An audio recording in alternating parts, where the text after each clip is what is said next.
Ladies and gentlemen, welcome back after a long break to the Gift of Gaming podcast. I was on my holidays and I'm sorry, but I'm here now.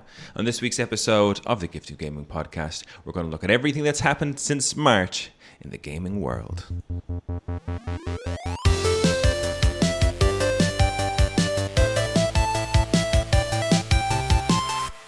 All right, it's me, your host, Darren Wade, and today I'm joined by the Steam Deck verified Luke Maycock. Luke, how are you? I'm doing great, Darren. I'm doing great. Enjoying my new title. Welcome back. Thank you.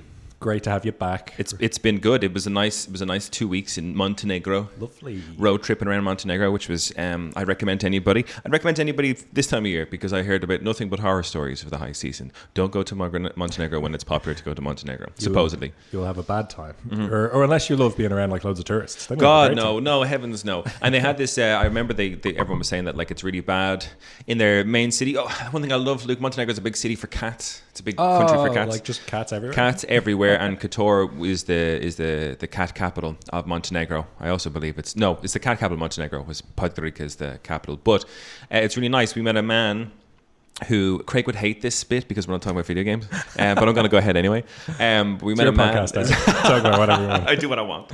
We met this man in Kotor when we were. I brought I always brought a travel pack of Dreamies with me everywhere I went, so I could feed all the cats. I fucking love cats, and I don't know where that came. I mean, I know I've got 2 cats, but before I had 2 cats, I wouldn't say I dislike cats. I was just more so indifferent. Wasn't aware of the greatness of cats, but I fucking love cats now. But a man came out of one of the restaurants, trying to coax us in, but being very pleasant and telling us. Because I was feeding the cats, and I was like, I love it. There's so many cats here. I love it. And they're also, for the most part, they'll look very well. I remember going to Asia, and there was lots of stray dogs, but they looked rough, and they were rough, and you stay away. But the cats were all very friendly, and for the most part, well kept. And he said that the people of Montenegro treat cats like a family or friend that they haven't seen in a while, that they must invite in for dinner. And I was like, that is so lovely. And it warmed my heart for the entire trip. We had a cat that was 2 cats that were in the place that we were staying in the grounds. And they just kept coming in for dinner. And they just kept getting, they were nervous at first, but by the end of the trip, they were like sitting in the kitchen with us while we were having chit chats and beers. Very cute. But yeah, I had a really nice time, but I'm happy to get back to it. I was kind of keeping I had like 2 weeks off. So I wasn't paying too much attention to the miserable gaming news, the miserable news here in Ireland. Good for you. Yeah, no, it was really, really Give nice. yourself a break. But we're here to talk about this. Luke, how's your 2 weeks been since my absence? My 2 weeks has been good. It's been grand. I've kind of been big chilling. There's a lot of weekends there where we had like bank holidays and that kind of thing. Yeah. Happy Easter, delated. Yeah. Belated or delayed. Happy delated Easter. I also had just because of the kind of way work works out for me, I had to take a bunch of holidays. So I actually had loads of back-to-back like 3-day and 4-day weekends. So lots of relaxing, which was really nice. Nice. I actually, from a gaming perspective, I just to keep the Craigs in the audience happy, I spent a lot of the downtime just like playing games that would just turn off my brain, like Megabonk. Played a lot of Megabonk, just to like turn off my brain and then pass the time kind of thing. But I also have been indulging lately in the wonders of Dublin libraries, which is a place where you can borrow games from. Nice. It's funny because there was one across from my work and I was quite surprised. This is going back a couple of years. When I used to work in the city centre in Camden Street, there was a library across from my work and I went in and I had no idea that they did that. And I saw this tray of games that I think Red Dead Redemption 2 and other bits and bobs. I was like, oh, very cool. You never really know what you're going to get. The Central Library is the one in town, and the ILAC Centre is the one that I frequent the most probably. And they tend to have a decent selection, but it's always changing. So I went there one of the weeks and I got like, I'm in a big library phase of my life. I'm borrowing a lot of library things. I got an album out and I got a movie out and I saw the games and I was like, oh, this is enough for now, but I'll come back. And when I was looking at the games, they had the remastered Metal Gear Solid collection, like 1, 2, and 3. Fuck, I mean, that's recent enough, man. That's a decent find. Yeah, they had that for the Series X. And I was like, oh, unreal. I'll look for this next time I go. Went away and came back with that in mind. I went in, they didn't have it, but they had loads of like more recent games. They had the one I ended up taking out was Resident Evil 4, the remake. Nice. From a couple of years back. Yeah. And I've been playing that and loving it. It's such a good game. Did you play many Resident Evil games? Never. No, I've never played a Resident Evil game. I did play the tiniest bit of 4 back in the day because I knew some people who it was like their favorite game ever. And so I played maybe about 10 hours of that before, and I'm kind of up to the point I was at back then. But just the way the remake is done and the way the game is paced and organized and like designed is awesome. Like I'm having so much fun with it. RE4 was one of my favorites. RE4 and 5 I really enjoyed. I know, is it 4 or 5 that people say? No, I think 4 is the really, really popular one. 5 maybe less so. I loved 5 as well. They're a bit more kind of action coded than some of the older ones, for sure. But I'm interested to. I think my brother, who not the brother on this podcast, but my other brother, we share a PlayStation profile, and I believe he may have purchased Requiem, which means that I now own Requiem. So I might give that one a shot because I've heard nothing but good things. Yeah, I've heard great things about it. Me and Graham played a lot of the weird Resident Evils as well. Like when he was in London, when he was leaving London, I went over to pick him up. So we spent like a long weekend drove a van over to London, and we packed it all up with his stuff and brought him back home. But we spent a long weekend playing like all the weird Resident Evils, like the side ones. Code Veronica and like the arcade ones, but like on controllers now and stuff like that. So like the on-rails shoot what you see type thing. There was one on the Wii that was like that, where it was like all ice themed or Blizzard themed, and like I can't remember, is it Oh no! I'm trying to think of even the names of the ones I played, but they're so bad. They're like they are. Resident Evil as a series can be quite hammy anyway, but these games were fucking hammed up to max, man. And it was so much like they're bad. They were bad games. We had a fucking blast playing them. So it was nice to kind of. I'm very familiar with like the Resident Evil, the good side of Resident Evil and the bad side of Resident Evil. Yeah. So is that what you're playing now? That is what I'm playing now. I think I only started about 2 or 3 days ago. But I've put a fair few hours in, and it's just really fun. It's been a while since I've just had a lot of fun with the single player game. That like, I'm just enjoying all to myself, and I can like just the way the game is designed is so well metered out for what it is. Like it's an action kind of thrillery sort of game. Yeah. And it is like really, it's got that bit of campy. Yeah. Like there's the famous all Leon's I know the lore around how famous like Leon is as a character and all his lines from through the years. But there's that one that still got me at the very start after you've done the village section. Yeah. Do you remember at the very start of the game? Yeah. And the church bell goes and everyone gets up and walks into church and the village goes really quiet. After this like really intense shootout, and it was really gory and touch and go, and I died loads of times, and then the bells go and everyone slowly walks to the church and it goes really quiet. Leon just goes, "Where's everybody going? Bingo." And then the title card comes up on the screen, Resident Evil 4. I was like, let's go. Where's everyone going? Bingo? Yeah, this is my kind of game. I'm so into it, man. I'm enjoying it so much, and I actually got a few games. I got like Arc Raiders and Helldivers recently. Nice. And I got a headset and everything, so I'm going to be hopping on games. But because I've borrowed this from the library and it has a tight like 3-week return policy, I need to play them through this. Fuck, I was only saying I'm back now, but the Arc Raiders had a big update while I was away. I think just before I went away with new arcs and a new. Was there a new? There isn't a new map, but there's a new map coming in April, which might be coming out over the next couple of days potentially. So I'll hit up Niall and Kev, and we should get in for some. And Colm, I don't know if Colm's still playing Arc Raiders, but yeah, I think he played through. So what I'm doing with it at the moment, I haven't played it too much, but I'm doing like the very beginner missions where it's like go out and kill 3 arcs and go out and find these kind of supplies. I'm doing all those missions, and I think from what I've heard, Colm has done all of those, and he's like fully ready for proper online, whatever it is, like combat and Stellamontes if you want to do that, or some of the other kind of just extraction-y maps where you can make friends. So I think Colm is up to speed. It may just take me a while to get up there because it's not that I wouldn't be good at the game or whatever, but I do think I just need to get used to everything a bit more. Like you do, and like I said, it's great to hop on with people to get used to that. Yeah, like I said, I've got great memories. We did it in the Arc Raiders review episode. If you haven't seen that, listeners, or seen that, listen to it, listeners, you should check it out. But it was fun going on with Andy and watching, our mate Andy over in New Zealand, who wasn't sure of a few things, and him shooting a feckin' Rocketeer, mistaking it for a low level, whatever, and got us all in loads of trouble. So it is like even though you're not up there, it's great to hop on because we're happy, and especially now for me because I did the expedition literally just before going away. I say going away. I did it for March and haven't really played Arc Raiders since the beginning of March. because of the expedition, I didn't have anything. Everything's reset, which was fun in a way, but kind of waned quite quickly. So it'd be cool to play it with you because you've got shit that you need to do. Yeah. And while you're doing that, I can just go and regather because it wipes you essentially. Do you know what I mean? It's a prestige mode essentially. So I'd be happy to maybe to hop on and just see what's new and give it a bash. Very cool. I'd be down. Yeah, we should play. Amazing. But look, we've got news to talk about because this is the news episode. Yeah, we do. We should start off with the Krafton lawsuit update. I was messaging you last night before we hopped onto this, and you were kind of saying it might be worth revisiting. So I read some articles, and I was like, you know what, he's damn right.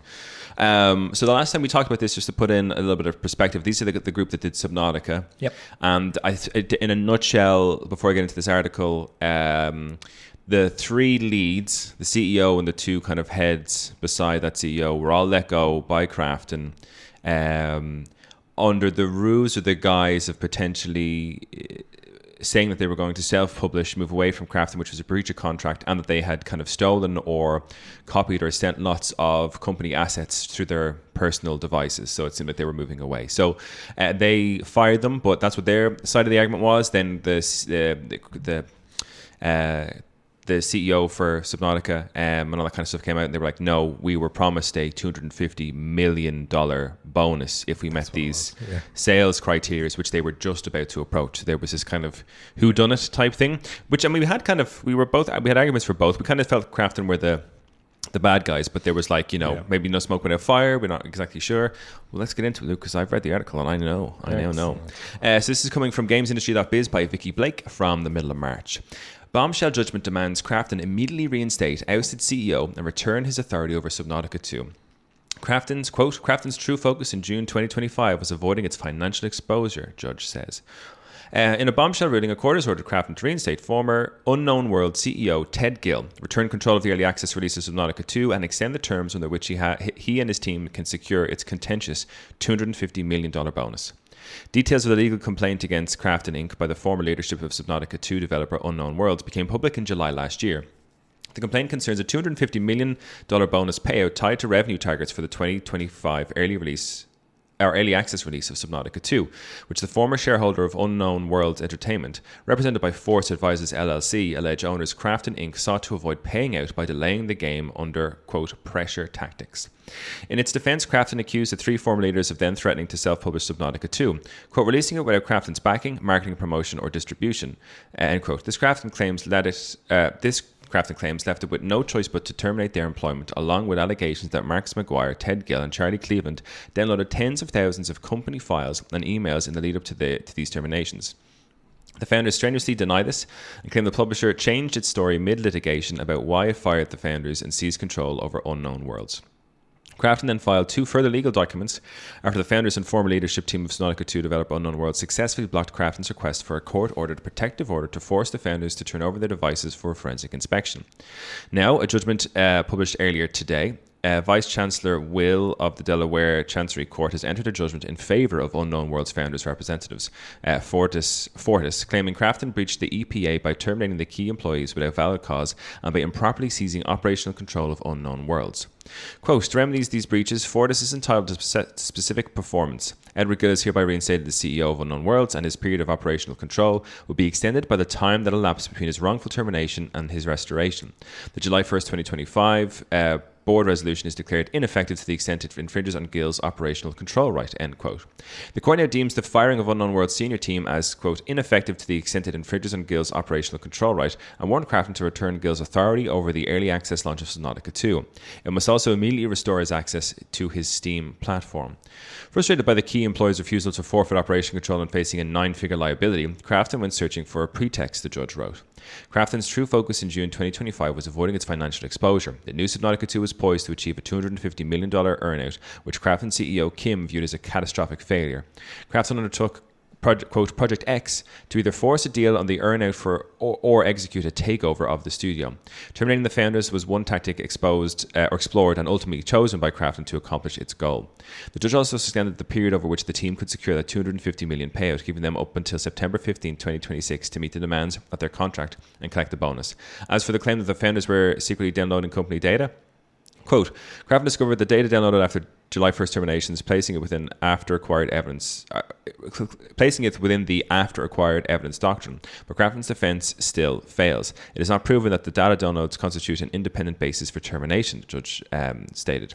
In a statement to press, Krafton said Krafton puts players at the heart of every decision, and that will never change. Over the past several months, Krafton and the Unknown Worlds team have worked tirelessly to strengthen the game and prepare it for an early access release, with a continued focus on delivering the best possible experience for the Subnautica community. We look forward to pushing out the newly updated version as soon as possible for players. While we respectfully disagree with today's ruling, we are evaluating our options to determine our path forward. Today's ruling does not resolve the former executive's claim for damages or an earnout related to Subnautica 2, with further litigation still pending. In the meantime, Krafton's immediate focus remains unchanged, delivering the best possible game to Subnautica fans. Go buy Subnautica 2, everybody. That's it. That's my immediate thoughts are, I buy no game day one. Mm-hmm. I'm buying Subnautica 2 day let's one. Let's go, $250 million bonus. Let's go. Let's get it. Let's get it. We were worried that, I think we were both, or you, me, and Chris, when we discussed this first, we're kind of leaning towards Krafton equals bad guys. Yep. But they had stated a lot of them going to go on their own to publish this and whatever else, breach of contracts. There was kind of is there, no smoke without fire? What's happening? But it's great to see that, bad guys were bad. And they are being caught out for being bad as well. Yeah, I think my take on it in the end last time was that it's bullshit. Unknown Worlds, or the developers for Subnautica, Unknown Worlds deserve the payout. They agreed to it. They earned it. It is total bullshit. Unknown Worlds are in the right, but Krafton being the publisher, unless there's some kind of strong legal intervention, Krafton's argument is that the game isn't ready to ship, which is what a publisher is there. That's what a publisher gets to do. That's their whole thing. Yeah. So there's kind of nothing stopping Krafton from just saying, well, no, we actually think it's not ready to ship, so you don't get your bonus. But obviously because of how clumsily they held it, and because the judge was kind of saw through the bullshit of what's going on here, and the journalists did their thing. It's just really... It's rare that we get a win in these news episodes, but this is class. This is so awesome. This is really nice, and it was funny because I was putting the rest of this episode together, and I was like, sad story, bad story, sad story, and I was like, I'll open with Krafton. That'll be nice. I'll win for the. I'm going to say the little guy, but it's the CEO. These guys aren't fairly little. They're small. Worlds isn't a big thing, but it's nice to see them. I'm sorry, Krafton. Sorry you made a stupid decision by creating a contract in which they could get a $250 million bonus. What a wild one. You obviously maybe had no expectation, or maybe who knows where that was put in, but you put it in. Hold it to the terms. Don't try and do a takeover and fire people because you're like, fuck, we don't want to pay them $250 million like we agreed to do. It's a win for the little guy in this situation. It seems like you kind of try and think of it from Krafton's perspective, or an employee in Krafton, or whoever came up with this in Krafton. What were you trying to do by offering it to them? Probably you only thought, first of all, you probably thought that you must have thought this was an impossible goal for Unknown Worlds to achieve. But it would encourage everybody to work really, really hard to make this out as best they could, but without the idea that would ever fall short of the mark, and you wouldn't have to pay everybody. But then, even I, as a complete outsider, I've played both of Unknown Worlds, other Subnautica games. Love them, great games. But they Subnautica is what they do. They've made Subnautica 1 is a fully rounded game. Have you played Subnautica before? No. I've seen a lot of Subnautica. Again, a game that Graham has been big into, which I've played a lot of, or watched him play a lot of. And it's funny because I'm mad interested in deep space and the deep ocean. I love the kind of exploration side of things, and it seems like it's a game that I'd be well into. But I think I need to be in a certain.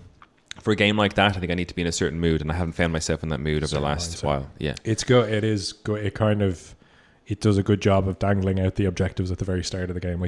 You kind of come up with them yourself as you go, and there's a couple of obvious things that you need to go check out on the horizon. But basically, Unknown Worlds created this very well polished. For the first game in the series, Subnautica is a very complete game. Then they released Below Zero, which is technically, in my mind, that was Subnautica 2. And there's a little bit less in that game, but it's really tight and really polished, really fun game.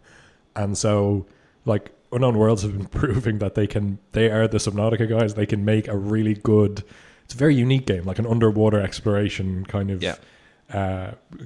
base builder, a story-based single-player game.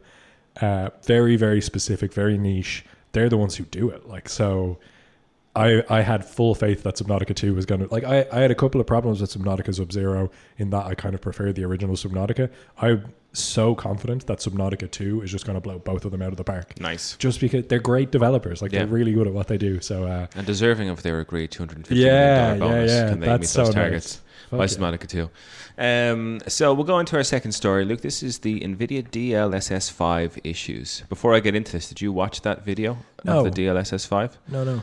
To give a bit of background before I go into this, because this is kind of like a follow-up to it. Nvidia released a video showcasing their new DLSS 5, what would you say, application, hardware? I don't exactly know how you'd classify that, but there was loads of companies that agreed to have their games in the presentation that they did. So Skyrim was in there, or Elder Scrolls. Resident Evil Requiem was in there, so Capcom had agreed. I'm trying to think what other games were also in there. Kind of some other ones, some new ones. But basically, it kind of showed the before and after, and Hogwarts Legacy was in there as well. And all the video showed was the before and after, was that it essentially over scenery and kind of like landscape, it kind of really crisped and cleared everything up. But it was weird in that it couldn't identify any, like I was watching, but like that looks really, really nice, but there's no light source, there's no atmosphere. So it kind of killed atmosphere in those, if something was a strange color or maybe darker, to me it felt like in those games that's a personal artistic choice. They're creating atmosphere, and it kind of brightened everything up, and stuff looked better in a way, but another way the art of it was kind of pulled back. But the real killer in this video was that all of the characters pretty much had an AI like glow up, like Instagram videos that you see and all that kind of stuff. So your main character from fucking Resident Evil Requiem just got an AI. It doesn't look like the character at all from the game. The Hogwarts Legacy, there's an old charms teacher in Hogwarts Legacy, and she's wrinkled and she's old. But then they do the before and after, and she's like a fucking Instagram AI. It's awful. All her wrinkles are gone? No, they're all there, but it's so that kind of that weird art style that the AI stuff does to faces and stuff like that. So all of these things lost all of their, what I would have considered their artistic value. It was like, here's an AI thing so people went fucking ape, and they were like, it's awful. So this is from VGC, Andy Robertson. This is kind of follow-up from the Nvidia CEO. Quote, they're completely wrong. Nvidia CEO responds to widespread criticism of DLSS 5. Jensen Huang claims the controversial DLSS update, quote, doesn't change the artistic control of developers. Nvidia CEO Jensen Huang has deflected widespread criticism of DLSS 5, claiming that the detractors of the AI technology are completely wrong. On Monday, the technology giant launched the latest iteration of its machine learning tech. This is from St. Patrick's Day, funny enough, 17th of March. This time, instead of improving game resolution or frame rate, DLSS 5 uses an AI model to alter the visuals of supported games running on Nvidia graphics cards, adding what it calls, quote, photoreal lighting and materials. However, the announcement was met with widespread criticism from players and games industry professionals, partly because DLSS 5 seemingly drastically alters the original art direction of its supported games.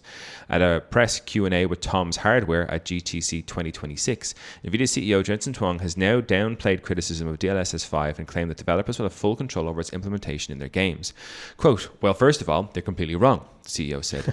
The reason for that is because, as I have explained very carefully, DLSS 5 fuses controllability of the geometry and textures and everything about the game with generative AI. He added that developers can fine-tune the generative AI to make it match their game's visual style, claiming that DLSS 5 adds generative capability to existing game geometry, but that it doesn't change the artistic control. It's not post-processing, it's not post-processing at the frame level, it's generative control at the geometry level, he said. All of that is in the direct control of the game developer. This is very different than generative AI. It's content-controlled generative AI. That's what we call it. That's why we call it neutral rendering. DLSS 5 will arrive this fall. In an announcement video, the tech is shown drastically altering the appearance of characters and environments in games such as Resident Evil Requiem, Starfield, and Assassin's Creed Shadows. Steve Kardowicz, a rendering engineer at Respawn, was one of those who criticized DLSS 5's announcement on social media. Quote, DLSS 5 looks like an overbearing contrast, sharpness, and airbrush filter, he wrote. Remarkably different frames with the rationale of photoreal lighting. Nah, I think I'll stick with the original artistic intent. Nvidia moved to address criticism from players in the comment section of its YouTube announcement video on Monday, writing, quote, important to note that this technology advance with this technological advance, game developers have full detailed artistic control over DLSS 5 effects to ensure they maintain their game's unique aesthetic. The SDK includes things like intensity, color grading, and masking off places where the effect shouldn't be applied. It's not a filter. DLSS 5 inputs the game's color and motion vectors for each frame into the model, anchoring the outputs in the source 3D content, end quote. My first point on this, Luke, don't come out and say people are terribly wrong. It's an opinion and they're entitled to it. Would be my first thing. I don't believe this constitutes like hating for the sake, because we know the games industry can, or fans or gamers can be really shit on the internet, and it's all we hate everything shit. I watched this and I was like, what the fuck are you doing? But if what you're saying is true and people have total control, why not put out a video where Capcom developers have used your technology to upgrade the main character of Requiem's characteristics in their own art style? Yep. Like, you put out a video that just literally puts an AI fucking character creator mode over all these characters and say, you're wrong. It's not. And of course, the key word here, it's generative AI at the end of the day. You can call it what you want, neutral, fucking whatever you want to call it. You're using generative AI to upscale these things. Yeah. That's the bad AI. It's the really bad AI. It's the real bad AI that we don't want in the games industry.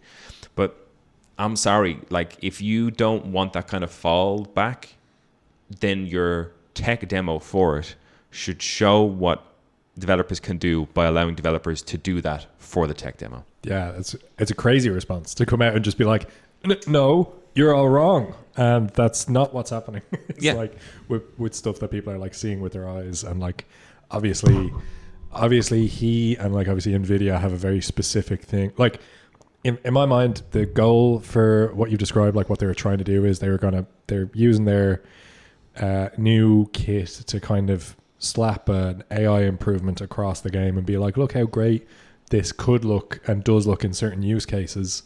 Imagine what developers could do with it in the future. Isn't that so exciting?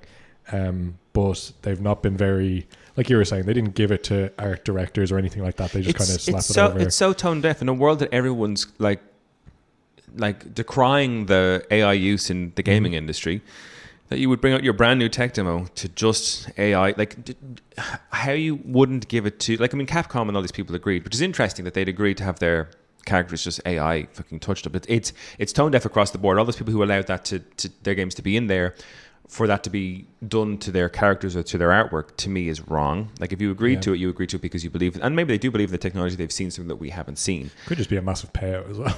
Yeah, who knows? They're basically advertising this for Nvidia. So, but like, if you want to do this tech demo, show the before and after of what a developer can do by what the developer did with the technology, as opposed to like, oh, it's so good, look at all this generative AI shit. I was like, I've seen that on fucking countless YouTube shitty ads and Instagram fucking videos of this lame ass, what would you say, artistically devoid fucking AI content out there. I don't need to see it on the new fucking graphics, future for our video games. So tone deaf do that in the first place. Tone deaf to come out and say they're completely wrong. So Nvidia, who I never really had anything like neutral, I was never super, I don't have that much familiarity with Nvidia as a company, but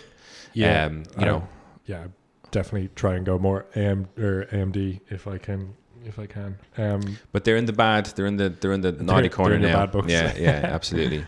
Yeah, that's gas. I need to go and watch these videos. Watch the video, man. And I'd recommend people who haven't seen it watch it, because and the thing about it is I haven't put a full stop on this yet for myself, because part of me is like, we have seen it used with a fucking, a standard filter put across all these games, which in some degrees looks like there's improvement there, but again, you're losing the artistic content. I'm interested to see what, in the hands of these developers who've made these games, what they can produce with it. And does it make their life easier, or is it making some people's roles in these companies redundant? I don't know yet. But I'm interested to see, is this actually a really cool, powerful tool that we'll be able to see massive jump ups in fidelity and resolution in games based on this? I'll be like, cool. I mean, if put in the hands of the developers, they can still attach this to their their creative design, their artwork, their style. If it can still work within that realm, I'm like, cool new piece of technology. Why the hell not?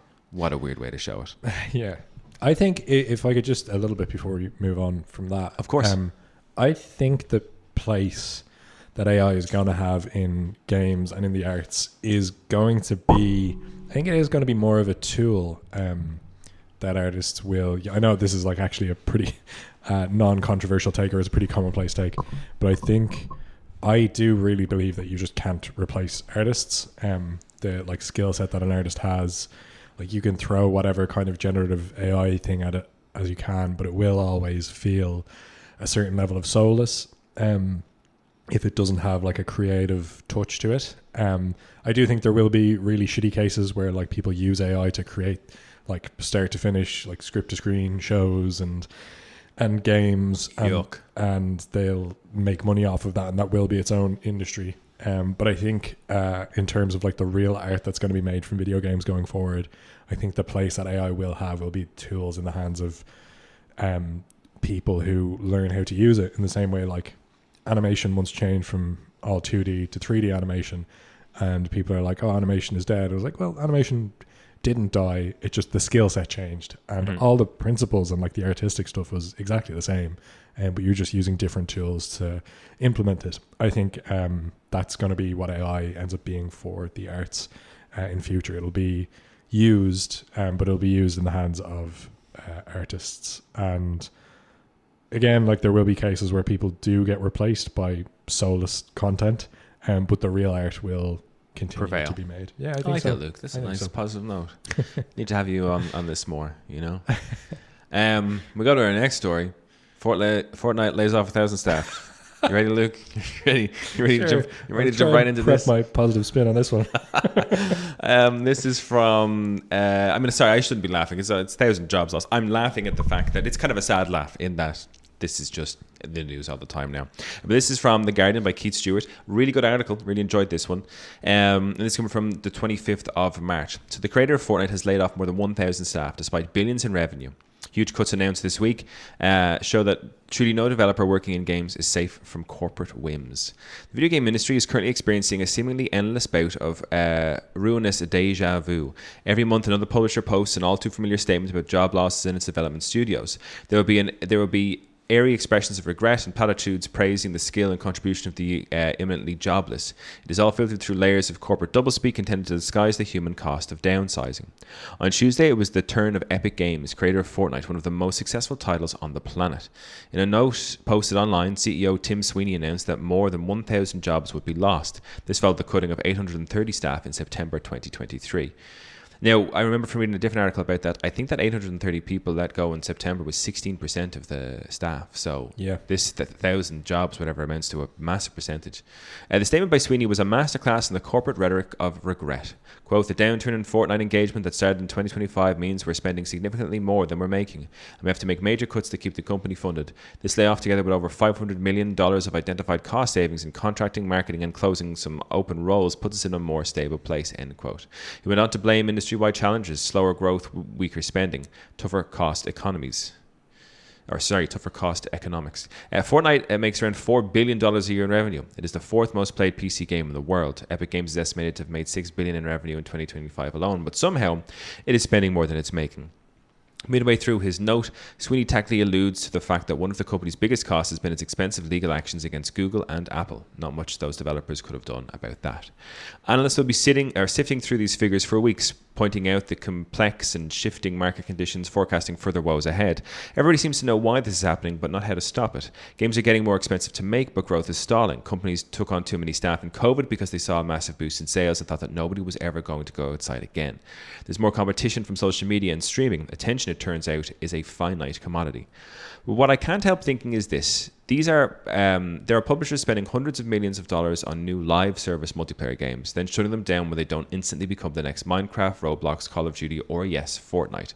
X-Defiant lasted a few months, Highguard a month, Concord 2 weeks. Execs no doubt saw it as a high-risk, high-reward strategy, but if the game industry's entire executive class believes that live service games are the future, what does it mean when one of the biggest brands in the genre apparently can't pay the bills? I've been writing about games for 30 years, and it has always struck me that the wrong people are running the industry, but now the stakes are so much higher on each shoddy short-term bet. Famously, in 1983, the US games industry almost destroyed itself when too many manufacturers and software companies flooded the market with consoles and games that were merely weaker copies of what Atari was doing. Since then, I've seen Trends rise and plummet. Arcade-style racing and fighting games, guitar games, toys-to-life games, pet sims, life sims, stealth games, massive multiplayer online games, gangster games, open-world adventure games.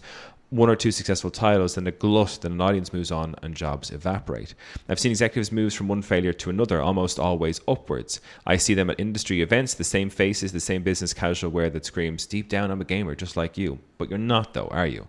According to many analysts, most live service games have peaked, but major publishers are still doubling down. Like many other industries in the late capitalist era, this is a business obsessed with growth. Growth at all costs. Companies pin everything on a few safe bets. Now those bets on live games are looking less safe than ever, and when players inevitably move on, it's the developers who get jettisoned with them. Quote, what we need to do now is clear, wrote Sweeney in the traditionally optimistic and forward-looking closing remarks of any redundancy notice. You got to keep those shareholders upbeat. The quote continues, build awesome Fortnite experiences with fresh, seasonal content, gameplay, story, and live events, and we'll be kicking off the next generation of Epic with huge launch plans towards the end of the year, end quote. I've been to hundreds of game studios throughout my career. These are insanely talented people, often working punishing hours. They become like family to each other, every team having its own unique culture. Among those laid off by Epic Games this week, there will be hundreds of people who dreamed their whole lives of this job. They may have made personal sacrifices, moved away from loved ones, incurred huge student debts. What will their plans be towards the end of the year, and which group of talented, committed game creators will be joining them next? It's a great article. It's a great article. I'm pulling it up myself here so I can like read back some of those quotes. That is a banger. Yeah, and you need more. I think in the industry, much like what's going on with the world and politics, generally speaking, you need more journalism like that. That kind of fuck you don't know what you're doing. Yeah, and this guy clearly, who's the guy's name is Keith. Let me just get his surname. It's Keith Stewart from The Guardian. Keith Stewart, yeah, he knows the shit as well. He's been around the block. What I usually try to do when I'm putting these articles together, I always try to go for game journalism, IGN, VGC, all those kind of things, GameSpot, all that kind of stuff. But when I saw this one from The Guardian, I was like, this one's too good to be left behind, Banger. Yeah, that is such a shame. And the conclusion is just it's so heartbreaking how true it is and how transparent it is that game publishers, like massive game developers and game publishers, are still trying to prioritize live service games, games that will just like have a business model where they just continue to print money and they take advantage of like subscription type approaches, or not really anymore because it's not really legal, but loot box kind of approaches. Yeah. Well, I think the subscription side of things seems to be the way forward. I was reading an article, I was away on my holidays. It's quite interesting in terms of like the subscription service is what's going to be entered into every aspect of our life. For even owning a car, having certain aspects of your car, you have to have a subscription service, all that kind of stuff. So live service games, like I said, when it works for a company, it's great. But Fortnite worked because it was a good game. It has to be a good game first. It can't just be a live service game first, which is what I think for most of these things has been the problem. And I feel sorry for like the artists behind or the developers behind Concord. Like there was a huge love and stuff put into it. I mean, it was ambitious, don't get me wrong, and costly. To have this idea that you would have an animated TV series that goes along with it, where you're playing as these heroes, but week on week you'll receive update. It's a fucking show at the end. You'll get with it to be like, what are these characters doing? As a story based kind of thing. Wildly ambitious, but the artists and people who were developing it seem to be in love with it. But none of that mattered. Yeah. None of that matters anymore. Like as you said, it's a late capitalist era. It's all about growth. It's not about what the piece of work or art is. It doesn't matter anymore. And as he says, attention is a limited resource, and there's so many of these live service games out there. Like if you're dropping a brand new one, especially if it's a shooter, like this came up with fucking not Concord. What was the one that High Guard? The one that went under as well. Like, I watched a great video by one of my fave creators talking about Noodle is the name of the creator. He was talking about Marathon, Bungie's new live service shooter. And he said something that like really stood out to me, where he was like, Marathon is an incredible shooter. It's an incredible extraction shooter. And it's just overall a really like fantastic game, like really well made, really tight, really enjoyable experience. Great game. The problem is like amazing games that are shooters, that are live service. They're a dime a dozen. There's fucking loads of them. Yeah. It's an absolutely exceptional game in a market full of absolutely exceptional games. Yeah. Like, why should people go play Marathon over like something as polished as PUBG or Fortnite Arc or Raiders. Tarkov, Arc Raiders? You can name so many off the top of your head, like you don't have enough fingers to count them all. Yeah. It's such a saturated market, and attention is a limited resource. Damn. Heartbreaking that the artists and the developers and everyone have to Suffer. pay the price. But as you said, people are failing upwards, you know? Yeah.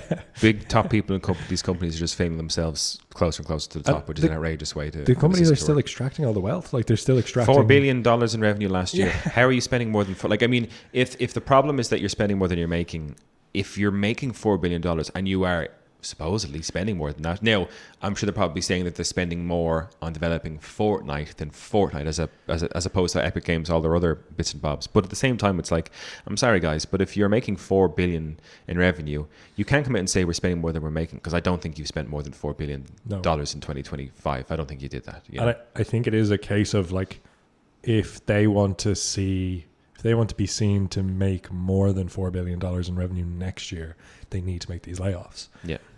But like they don't need to make more than $4 billion next year. No. They're really, $4 billion is plenty. $4 billion. That's the fucking... You can balance the books a little bit, man. The 1,000 jobs, 1,000 jobs of people earning $60K a year. Fuck, you can afford to keep that. Like, do you know what I mean? You can absolutely fucking afford to keep these people on. You're just choosing not to because the shareholders are like, money me, please. Well, exactly. Yeah, they're choosing not to. The companies, like the publishers and the big players who choose to keep on artists and developers to make new creative projects, are taking risks. Those are the risks that are going to turn into the properties that we love in the future. Like, whatever the next Outer Wilds for me is going to be made by a company who takes the risk to keep on artists and keep on developers and get them doing what they do best. And or for people having to take the risk because their job security isn't there, by going to these bigger companies to be like, I'm going to put everything on setting up my own studio and making this thing. And there's a huge risk involved in them on a personal level. Do you know what I mean? Yeah. It's heartbreaking. The kind of point overall is that, like, Epic Games and all the other studios like Riot do this as well, that shelve off employees in order to shore up revenue. They're doing the opposite of taking a risk. Like, they're literally eliminating risk. Like, that's one of the things that shareholders want. They want risk-free return on investment. Yeah. So they're getting rid of risk and they're increasing profits, and that will work for them. It will. They will continue to be profitable for a couple of years. And then they won't have any new products, and they'll just be like flogging the horse of. Now, Epic is actually in a great place to do this because they have. I had the list up here a second ago. They have Fortnite, obviously, but they have Rocket League, and then they have the Unreal franchise, and they have Gears of War, and the Epic Games Store as well, which I'm sure is cranking out money. Well, I mean, I know it's not as big as Steam, but I'm sure the Epic Games Store is probably... Yeah, they're trying to get on that Steam money as well. They're probably one of the better positioned houses that can just get away with this. But I think it's worth pointing out that they are getting away with this. Like, this is a thing that they're getting away with. This isn't a good thing. No. This is a shitty, terrible thing that benefits their pockets and benefits their shareholders' pockets and doesn't benefit gaming. And Fortnite will keep doing what it's doing. Yeah, exactly. Yeah, it doesn't benefit gaming at all. Well, before we move on, Luke, I just want to let you know about our Patreon. Not you, Luke. You know better about it. Our listeners who might not know about it. Over at patreon.com/the gift of gaming. For less than a coffee a month, you can hop onto our Patreon, where we currently have over 100 post shows for you to enjoy. From video game battle royales to thoughts and opinion pieces on the here and now of gaming, and even extra news episodes every month, like today. There's so much for you to enjoy, all the while helping keep the lights and mics on here at the Gift of Gaming podcast. And on today's post show, myself and Luke will be going into more news about The Last of Us and Pokemon. Yeah, you heard it here first, Luke. So how do I want to go with the rest? Just check out patreon.com/the gift of gaming for a growing library of video game content. Now, Luke, would you like to finish off today's not finish off, we've got two news items left. One of them is Xbox. Kind of good news. One of them is Sony. Bad news. Which you want to hit up next? I don't know. I'll dealer's choice. I'll let you pick. We're gonna hit up PlayStation because it's bad news, and maybe end on a hopeful but not likely possibility. Yeah, sure. Which is as good as it gets. Yeah. All right, Sony announces price increases. This is coming from Wednesday input over at IGN from the end of March, the 27th of the 3rd. Sony announces price rises for PS5, PS5 Pro, and PlayStation Portal. Blames continued pressures in the global economic landscape. A new PS5 now starts at $600, and the PS5 Pro now costs $900. Sony has announced the price rises for PS5, PS5 Pro, and PlayStation Portal, blaming continued pressures in the global economic landscape. The price rises, which come into effect on April 2nd, so they've already come into effect for those now listening, were a necessary step to ensure we can continue delivering innovative, high-quality gaming experiences to players worldwide. This is coming from Isabel Tomatis, Vice President of Global Marketing. She said in the post of the PlayStation blog, sorry, that's weirdly phrased there. She continues, with continued pressures in the global economic landscape, we've made the decision to increase the prices of PlayStation 5, PlayStation 5 Pro, and PlayStation Portal remote player globally. We know the price changes impact our community, and after careful evaluation, we found this was a necessary step to ensure we can continue delivering innovative, high-quality gaming experiences to players worldwide. The updated recommended retail prices for PS5 consoles are effective starting April 2nd, and they are as follows. Now, it goes through the US, the UK, Australia, Japan. I'm just going to read the European prices, because that's all we care about here. And the PS5 is now going to cost €650. The PS5 Digital Edition will now cost €600, and the PS5 Pro will cost €900. And the PlayStation Portal will now cost €250. Sony last hiked the price of the PS5 in the US in August last year when it confirmed $50 price rises for the PS5, PS5 Digital Edition, and PS5 Pro. The standard PS5 with a disc drive is now a whopping $100 more expensive, as is the Digital Edition. The PS5 Pro, meanwhile, has gone up an eye-watering $150 to $900. PlayStation Portal has increased by $50. I mean, I think anybody who wanted to buy a Portal has probably bought a Portal at this stage. They would have, maybe. So it means a new PS5 now starts at $600, and when the standard PS5 launched back in November, it cost $500. So it is now $100 more expensive than it was 6 years ago. That's not how it's meant to work. It's really not. That's not how it's meant to work. Early reaction to the price rises is a mix of anger and disappointment, but few are shocked at the news given the way things were going. There's also growing concern that gaming is becoming, or perhaps from the next month, has become too expensive for many people. Speaking to Edge magazine via PC Gamer, Circana analyst Matt Piscatella said gaming is trending towards becoming a hobby focused on high earners. Quote, a bigger portion of the market is going to people who are more affluent, have higher incomes, and lower income parts of the market are really suffering, said Piscatella. The premium gaming space is leaning more and more to the affluent consumer. The price rises come amid a turbulent time for global markets due to US tariffs and the wars in Iran and Ukraine. The cost of RAM has also skyrocketed amid the global memory shortage sparked by AI demand. And Sony is not alone in raising the price of consoles. Nintendo increased the price of the original Nintendo Switch in August of last year, and there are fears it could be about to make the Switch 2 more expensive. Microsoft raised the price of Xbox consoles, controllers, and headsets in May last year. It makes you wonder, are we approaching the $1,000 console?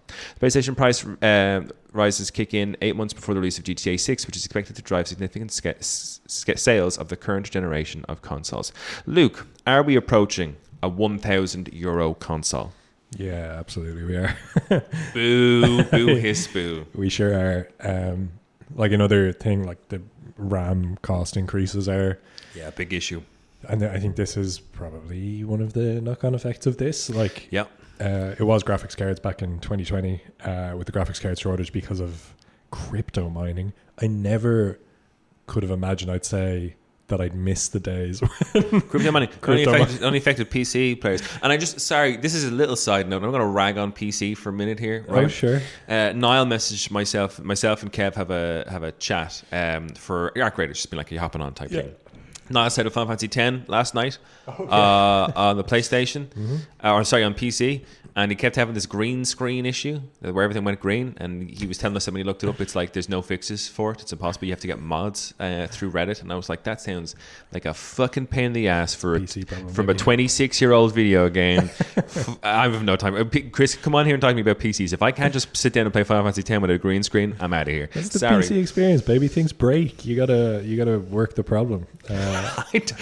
Look, I'm sitting down to play video games to avoid all of my problems. Do you know what I mean? That's a good point. That is the key difference between console and PC gaming, which is that like consoles are made to just plug in and play. You're not supposed to have to do anything. But now it's becoming almost prohibitively expensive to just play consoles. Yeah, everything's becoming super expensive. Again, like the AI may be a bit of a bubble.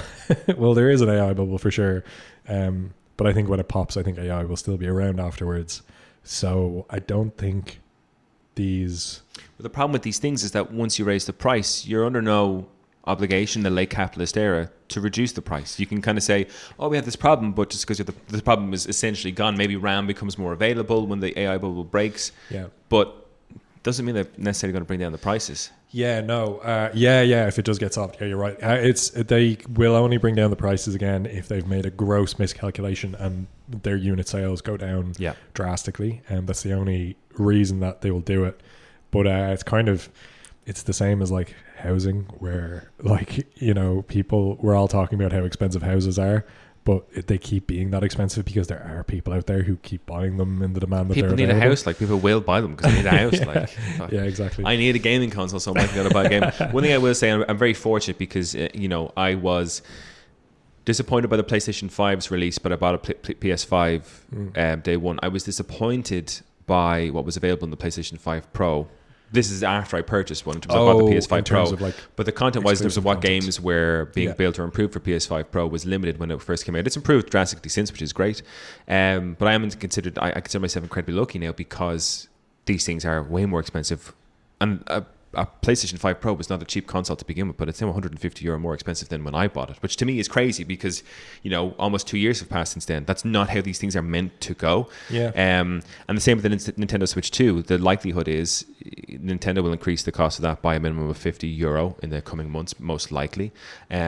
So yeah, the weird thing about it is people say day one's the risk, but like with the cost, if it comes out cheaper on day one, is that now the more sensible sense? Yeah, but I mean, that's weird. It's not how it should be for consumers, Yeah.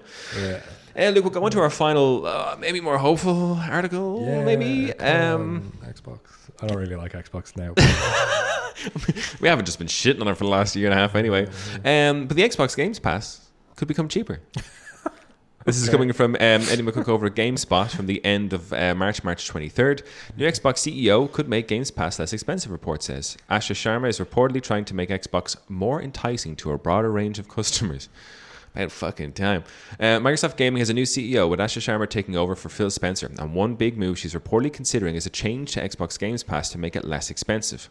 The information reported that one of her ambitions is to help make, quote, future consoles and products like Game Pass more enticing to a broader range of customers. To that end, the report said Sharma might look to revamp pricing models for Game Pass to offer lower priced tiers. In October 2025, Microsoft raised Games Pass prices, with Game Pass Ultimate going up by a whopping 50% to $30 a month. Game Pass Premium, meanwhile, costs $15 a month, while Games Pass Essential goes for $10 a month. PC Games Pass costs $16.50 per month. In terms of a lower price tier for Games Pass, it has been reported that Microsoft could offer an ad-based tier for Games Pass in the future. There's the kicker, Luke. There it is. It's not coming for free, baby. You gotta deal with bullshit. In fact, it was reported that people may be able to watch ads in exchange for playing Game Pass titles for free. Are you serious? Lots of other entertainment services offer ad-based tiers that are free or discounted compared to the ad-free versions. One prime example being Netflix. Its plan with ads starts at $8 a month, which is a hefty discount compared to the standard plan of $18 a month. GameSpot has contacted Microsoft in an attempt to get clarification on the suggestions made in the information's piece. Intriguingly, in the same report, Netflix co-CEO Greg Peters said he and Sharma have kicked around ideas for how Netflix and Xbox could work together on subscription bundles.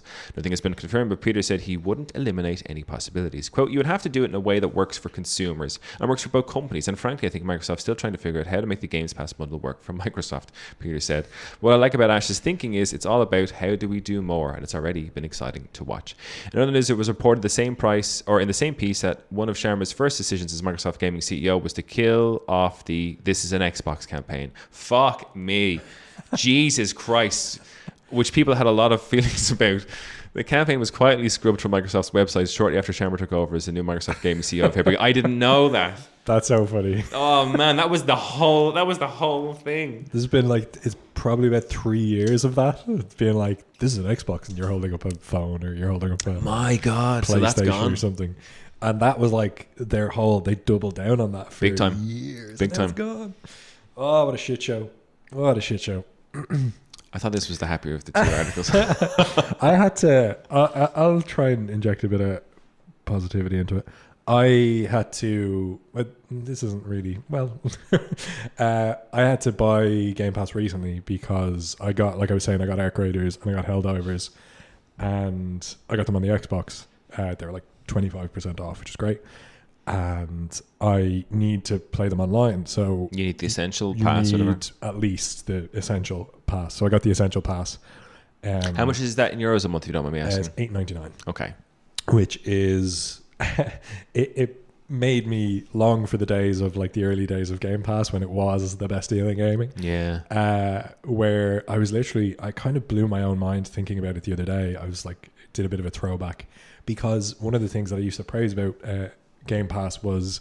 the great selection of titles, like indie titles as well, that they got on it that you could play for so cheap. Like, you know, my favorite game of all time is Outer Wilds. Mm-hmm. And I discovered that. I forgot about this, but I discovered that on Game Pass. It was just one of those random titles that I picked up, absolutely blew my mind. Just one of the most meaningful experiences in gaming for me. And at that time, I was paying €2 a month for a library of hundreds of games. Fuck, that's all it was. I was paying it was kind of through this loophole that you could do where it was like if you had... Oh, I heard about this, If you had a gold subscription at a certain price, they would give you Game Pass and gold for... They give you Game Pass for the same price, and I had a gold subscription for like €2 at the time. So I got Game Pass for €2, and I was on that for like over a year, maybe 2 years. Nice. Of like paying €2 a month for this massive library, and I discovered all these games, and it was the golden era. And I suppose where it is now is where it was always going to end up. Yeah, there was just like, you couldn't have kept it up where it was going. So for me, if I was like that, let's say, hey, everyone play video games, and I don't have the kind of money to pump into a month. Am I willing to watch ads? Now, I would be willing to watch ads if it was a case of I'm scrolling on my Xbox. You know, the UI screen or whatever else, and I'm choosing my games to download, and I'm on the menu or whatever else, and an ad pops up there. Fine. If I am watching the fucking end cutscene from Mass Effect 3 and shit's about to go down for me and my crew, and I get a, have you tried Bet Casino? But I'm like, oh my fucking God. I would lose my shit if that's how the ad system would work on. Yeah.